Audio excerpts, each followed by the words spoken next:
Good morning everyone. Today we are going to learn about the first chapter in our literature reader, that is Tigers Forever. So before I go forward with the explanation of the poem, we are going to first learn about the poet, that is Ruskin Bond. You already know about the author Ruskin Bond. He is a children's writer and he is of Indian origin, and he is still living in Mussoorie, and some of you might have also gone to a library or bookstore where he comes and stamps copies of his books. Important to note that Ruskin Bond works are based on his love for nature.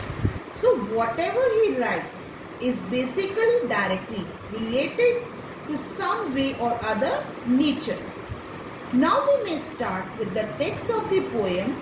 I will first give the read to the poem Tigers Forever. May there always be tigers in the jungles and tall grass. May the tiger's roar be heard. May his thunder be known in the land. At the forest pool by moonlight, may he drink and raise his head, scenting the night wind.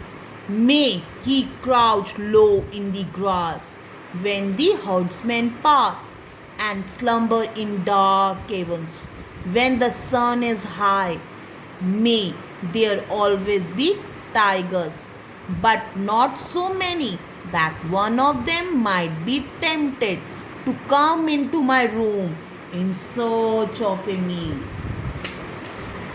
Now, in the very first read, we understand that the poem is written for the conservation of tigers and for protecting the tigers. Now, let us take a closer look at the first few lines of the poem.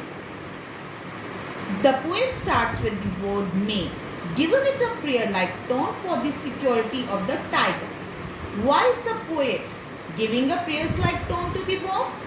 It is because the poet understands how essential they are for the balance of the ecological system.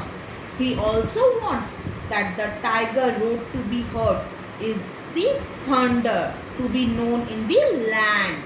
Why? Because he wants human to stay away from the space that is meant for animals. The conversation of tiger is not only important in India but as worldwide. You can check a project of tiger that is launched in 1973 for the same. Now, let's look up the next part of the poem. In this line, we see that the poet uses the word scenting the night wind. Scenting is important here because it is night when the tiger senses the smell of the prey. In the lines, to follow, the poet draws the picture of the tiger crouching low to attach the prey, and finally he goes off to sleep in the dark caves when the sun is high. So we see the poet giving us an account of how the tiger spent his day or his time in his lifetime.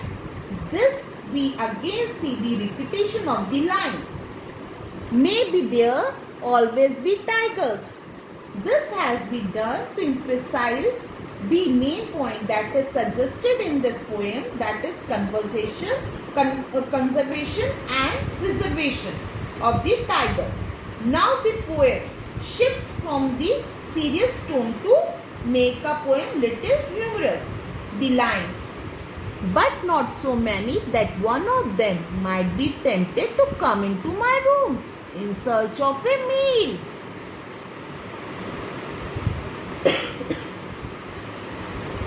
It suggests that the poet is trying to create some kind of humor. It shifts between the tone is important because the poet is trying to give the lighter tone to the poem. Of course, tiger conservation is very important to Ruskin Bond, but here he is suggesting that there should not be so many tigers, as one of them would come to his room to hit him for a meal.